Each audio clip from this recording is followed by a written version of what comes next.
Bonjour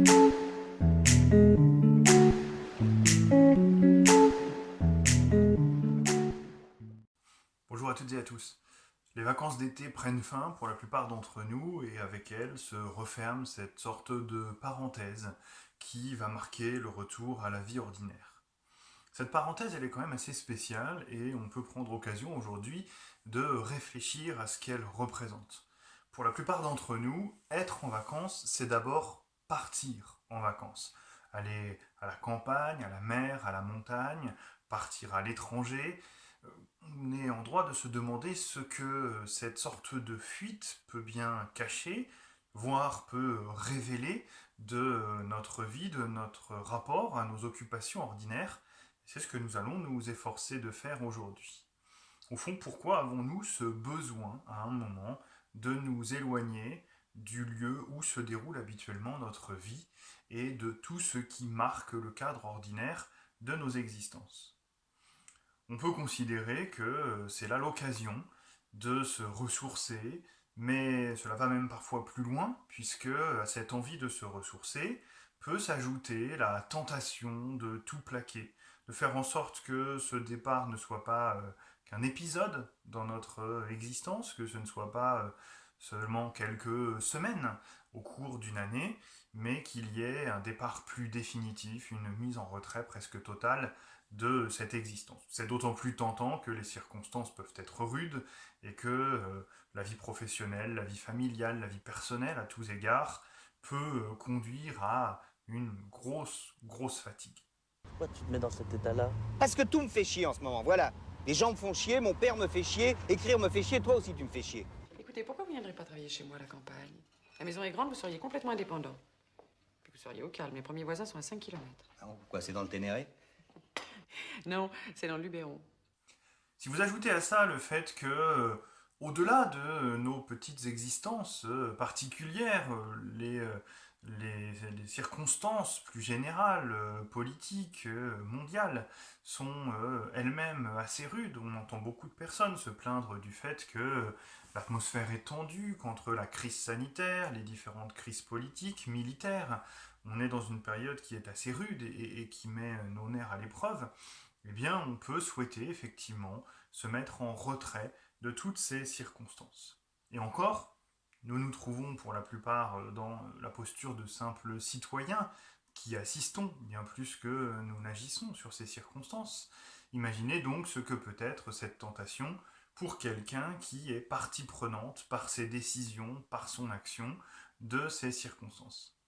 C'est précisément la situation qui était celle au IIe siècle après Jésus-Christ de Marc Aurèle, et on trouve dans les pensées pour moi-même de Marc Aurèle cette tentation de la retraite qui ne pouvait pas manquer de résonner étrangement avec les mois que nous venons de passer, avec cette autre parenthèse que, dans des conditions un peu différentes, le confinement a représenté pour un certain nombre d'entre nous. Tu vois cette carte, Maximus? C'est le monde que j'ai créé. Pendant 25 ans, j'ai conquis des terres, fait couler le sang pour étendre l'Empire. Depuis que je suis devenu César, je n'ai connu que 4 ans sans guerre, 4 ans de paix sur 25. Et pourquoi? Alors il y a là la fiction, mais dans la réalité, on trouve un texte de Marc Aurèle, un texte extrait des Pensées pour moi-même, dont il est l'auteur, et qui est l'espèce de réflexion prolongée de ce que l'on voit à l'état embryonnaire dans l'extrait du film que vous venez de regarder, l'extrait de Gladiator de Ridley Scott. Ce texte, dans les Pensées pour moi-même de Marc Aurèle, il se trouve au livre 4, c'est le chapitre 3. Je lis. On se cherche des retraites à la campagne, au bord de la mer, à la montagne, et toi aussi tu as coutume de désirer ces sortes de choses au plus haut point. Mais tout cela marque une grande simplicité d'esprit, car on peut, à toute heure de son choix, se retirer en soi-même. Nulle part on ne trouve de retraite plus paisible, plus exempte de tracas que dans son âme, surtout quand elle renferme de ses biens sur lesquels il suffit de se pencher pour recouvrer aussitôt toute son aise. Et, par aise, je ne veux dire autre chose que l'état d'une âme bien ordonnée. Accorde-toi donc constamment cette retraite et renouvelle-toi. Mais qu'il s'y trouve de ces maximes concises et essentielles qui, rencontrées d'abord, excluront toute peine et te renverront guéri de ton irritation à tes occupations quand tu y retournes. Alors, je marque une pause ici. La suite va nous intéresser, mais pour bien la comprendre, il y a un certain nombre de choses que nous devons, au préalable, mettre en place, d'où la présentation du stoïcisme et de Marc Aurèle qui va suivre. Marc Aurèle est un philosophe stoïcien. Il appartient donc à une tradition philosophique qui commence 3 siècles avant Jésus-Christ et qui va se poursuivre de manière ininterrompue jusqu'à 3 siècles après Jésus-Christ. Évidemment, le stoïcisme existe encore, mais il n'a plus cette existence officielle, institutionnelle, avec une école, des chefs d'école, des enseignants, comme ce fut le cas à Athènes et dans le bassin méditerranéen, il y a quasiment 2000 ans. Et ce que l'on sait généralement du stoïcisme, c'est que c'est une philosophie qui prône une certaine impassibilité. Littéralement, donc être impassible, c'est être insensible aux passions, impassibilité face à tout ce qui pourrait être de l'ordre d'une perturbation. Au fond, si on voulait caricaturer, on pourrait dire que le stoïcien, celui qui donc reste stoïque, c'est celui qui est impassible, même lorsqu'il tombe sur certains cas.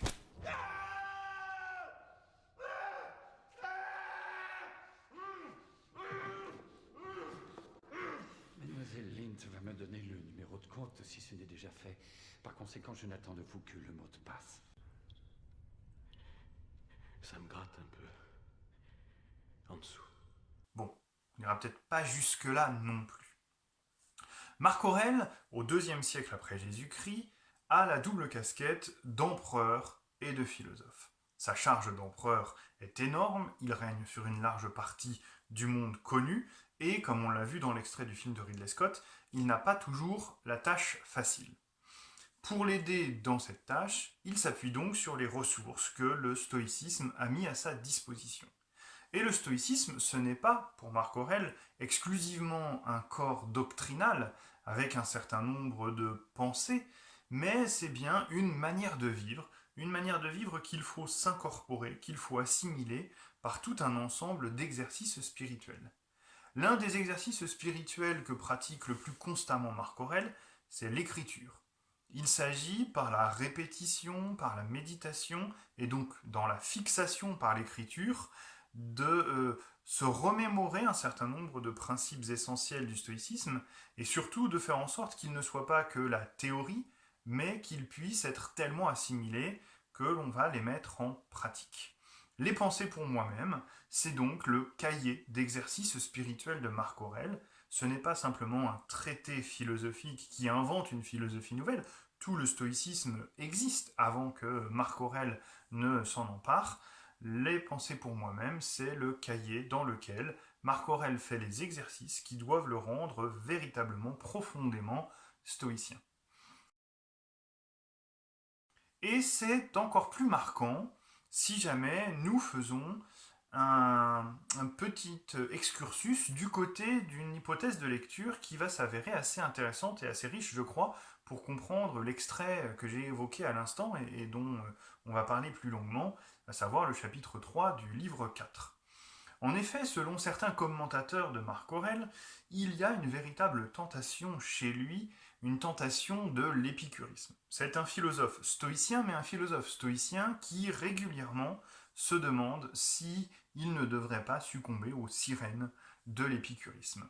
Alors ce qui peut par exemple marquer cette tentation, c'est la présence très régulière dans le texte des pensées pour moi-même d'une formule que l'on appelle la disjonctive. Donc une disjonction, c'est le moment où deux chemins se séparent et il faut choisir celui des deux que l'on va emprunter. La disjonctive très régulièrement présente dans les pensées entre le hasard et la nécessité, les atomes ou la providence. Soit on est du côté du hasard et des atomes, et du tracé hasardeux des atomes, et ça c'est la voie de l'épicurisme, soit on est du côté de la nécessité et de la providence, et ça c'est la voie du stoïcisme. Marc Aurèle, sur bien des points, pourrait se rallier à l'épicurisme, mais la physique des épicuriens, cette conception d'un univers qui avance à l'aveuglette et qui aurait pu être tout à fait autre qu'il n'est présentement, c'est sans doute l'argument massu qui fait que, in extremis, il s'abstient d'aller vers l'épicurisme et qu'il reste du côté du stoïcisme. Vous avez par exemple dans certains articles de Frédéric Ildefonse cette hypothèse qui va être exploitée. Et donc, les cahiers, les pensées pour moi-même, ce cahier d'exercice spirituel de Marc Aurèle, sont à bien des égards des occasions pour Marc Aurèle de se rassurer sur le fait qu'il a fait le bon choix en choisissant le stoïcisme plutôt que l'épicurisme. Il y a une sorte de concurrence qui va se mettre en place entre les deux doctrines dans le texte de Marc Aurèle. Et je crois que cette concurrence, on peut l'utiliser pour interpréter le texte qui nous préoccupe aujourd'hui. On peut y voir sur ce thème de la retraite quelque chose qui est foncièrement anti-épicurien. C'est même plus malin et presque plus pervers que cela. Au fond, c'est comme si Marc Aurèle, dans ce texte-là, se faisait fort de prendre les épicuriens à leur propre jeu. En effet, il faut avoir en tête que les épicuriens, ce sont ces philosophes dont le mot d'ordre était « pour vivre heureux, vivons cachés ». La retraite, la mise à l'écart du monde, la vie au jardin, parmi les amis, mais sans se préoccuper de la gestion de la cité, c'est une thématique spécifiquement épicurienne. Eh bien, Marc Aurèle va prendre les épicuriens à leur propre jeu et essayer de leur montrer ce que serait une véritable retraite, d'où le fait qu'il se moque, au début de l'extrait qu'on a lu tout à l'heure, de ces gens qui voudraient partir à la campagne, à la montagne ou au bord de la mer, sans se rendre compte qu'au fond, ils vont y emporter leurs propres problèmes. D'ailleurs, dans le texte, la première fois qu'on rencontre le terme de retraite, on se cherche des retraites à la campagne, au bord de la mer ou à la montagne. Dans le texte grec, le mot qui est traduit ici par retraite, c'est un terme qui est précédé d'un préfixe qui indique justement l'éloignement dans l'espace, le fait d'un retrait géographique, d'aller ailleurs que là où on se trouve, à la manière de ce que nous faisons, je le disais en introduction, quand nous partons en vacances et que nous cherchons à nous éloigner des tracas du quotidien en dehors de ces périodes de vacances. Or, quand Marc Aurèle reprend à son compte cette thématique de la retraite et qu'il réutilise, mais cette fois-ci dans une perspective qui, rompant avec l'épicurisme, se veut stoïcienne, quand il reprend donc à son compte ce terme de la retraite, le préfixe change et au lieu d'avoir un préfixe qui indique l'éloignement géographique, on a un préfixe qui indique une sorte de descente en soi-même, de retraite qui se voudrait introspective, spirituelle et non plus géographique. Cette retraite, c'est celle qu'il s'agit d'élaborer pour être conforme aux thèses du stoïcisme. Et ce qu'on voit apparaître à ce moment-là, c'est que cette retraite ne peut plus du tout être prise comme une fuite, une désertion, voire une déroute face aux difficultés de la vie qu'on ne serait plus capable d'affronter. Cette retraite, elle est l'occasion d'un renouvellement. Le terme est d'ailleurs présent dans le texte de Marc Aurèle. Accorde-toi donc constamment cette retraite et renouvelle-toi. Et surtout, c'est la suite qui nous intéresse ici, Marc Aurèle précise que dans cette retraite, nous devons trouver les maximes, donc les préceptes fondamentaux du stoïcisme, pour pouvoir les réactiver. Alors on va ici nous utiliser une métaphore militaire qui nous est soufflée par Marc Aurèle et qui était déjà présente chez les stoïciens avant lui. On la retrouve par exemple chez Épictète, dont les écrits ont été le lieu de formation privilégié de Marc Aurèle pour le stoïcisme. Cette métaphore militaire, c'est celle qui voudrait que notre esprit, grâce au stoïcisme, devienne telle une citadelle intérieure. Et d'ailleurs, ce terme de citadelle intérieure, c'est celui qu'on retrouve qui a donné le titre de la première édition du plus important des commentaires des pensées pour moi-même par Pierre Hadot. Maintenant, ça s'appelle Introduction aux pensées de Marc Aurèle, mais initialement, le titre était La citadelle intérieure. Citadelle et pas forteresse, la nuance est particulièrement importante. Parce que la forteresse, c'est le lieu où l'on se replie. c'est le lieu où l'on peut se trouver assiégé, comme si les difficultés de l'extérieur venaient frapper à notre porte, mais qu'on restait bien tranquillement caché derrière ces murailles, parce qu'on ne se sent pas capable de les affronter directement. Une citadelle, c'est un endroit à partir duquel on peut être vigilant, où on peut veiller sur ce qui se passe tout autour, où on reste donc ouvert sur ce qui est à l'extérieur et pas juste replié sur soi-même. Et c'est important parce que précisément c'est ça qu'exige Marc Aurèle de nous. Nous devons, dans cette espèce de repli qui précède une contre-offensive, nous devons faire en sorte de retrouver la motivation, de retrouver les vérités du stoïcisme avec lesquelles, bien armés, nous allons pouvoir retourner à l'assaut de notre vie. Il ne s'agit pas de se mettre définitivement à l'écart, il s'agit de s'accorder une pause, le temps de retrouver l'énergie de faire face aux difficultés de l'existence. C'est pourquoi il insiste bien sur le fait que l'on doit trouver dans cette citadelle intérieure des maximes concises et essentielles qui, rencontrées d'abord, excluront toute peine et te renverront guéri de ton irritation à tes occupations quand tu y retournes. Nous renvoyer guéris à nos occupations quand nous y retournons. C'est là l'essentiel. Au fond, je parlais tout à l'heure de la muraille derrière laquelle on se retrancherait. Le stoïcisme pour Marc Aurèle, c'est plutôt une sorte d'armure que l'on va pouvoir revêtir pour retourner au combat. Alors, une image peut nous venir, une image qui est un peu moins militaire, mais qui reste quand même dans le registre guerrier, c'est celle du boxeur. Du boxeur qui, entre deux rounds, retourne dans son coin et reçoit les conseils de son entraîneur, les conseils de son coach, qui va le regonfler à bloc pour qu'il puisse à nouveau partir à l'assaut sur le ring. Le repli du boxeur n'est en aucun cas une déroute, n'est en aucun cas une fuite. Il va retourner affronter son adversaire dans le round suivant. On est cassé. Oui, il a l'air. Oh, il est beaucoup mieux qu'avant. Cesse de gigoter, de faire le soir, colle-toi sur lui et frappe. Tape dans les côtes. Coupe-lui le souffle à ce fumier. Il est formidable. Et précisément, la suite du texte de Marc Aurèle, donc dans ce chapitre 3 du livre 4, nous donne un certain nombre d'exemples de ces maximes qu'il faut tenir prêtes pour pouvoir retourner à l'assaut. Par exemple, peut-être es-tu mécontent du lot qui t'est assigné sur l'ensemble, remémore-toi la disjonctive, ou une providence ou des atomes, et toutes les preuves par lesquelles on t'a démontré que le monde est comme une cité.